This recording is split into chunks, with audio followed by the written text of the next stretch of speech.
నేను రాత్రంతా మేలుకుంటున్నా సార్. రాత్రి నిద్ర ఉండలేదు నాకు. రాత్రంతా మేలుకుంటుండా. మా నాయన నేను 10th చదివేటప్పుడు సార్, 10th చదివేటప్పుడు మా నాయన పొద్దుగాల 5 గంటలకు లేపుతుండే సార్. నన్ను చదువుకోరా చదువుకోరా అని లేపుతుండే. నేను లేవలేదు సార్. అప్పుడు ఒక గంట ముందు లేచినుంటే ఇప్పుడు రాత్రంతా వండుకుంటుండే సార్ అన్నాడు. అప్పుడు ఒక గంట ముందు లేచినుంటే ఇప్పుడు నేను కూడా నీలాగా మంచిగా వండుకుంటుండే సార్. ఇట్లా ఒక గంట ముందు లేవలేదు సార్.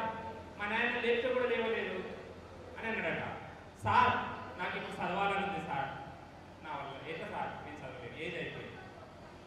నా కొడుకుకి చెప్తున్నా సార్, ఇప్పుడు గాడి కొడుక చదువురా పొద్దుగా లేవురా అని చెప్తున్నా. వాడు ఇంకా లేడు సార్. అంటే కాలం పోయిన తర్వాత ఇప్పుడు మీరు ఏదైతే కష్టపడుతున్నారో, ఇప్పుడు కష్టపడిన తర్వాత కష్టపడకుండా ఎన్నడో ఒక రోజు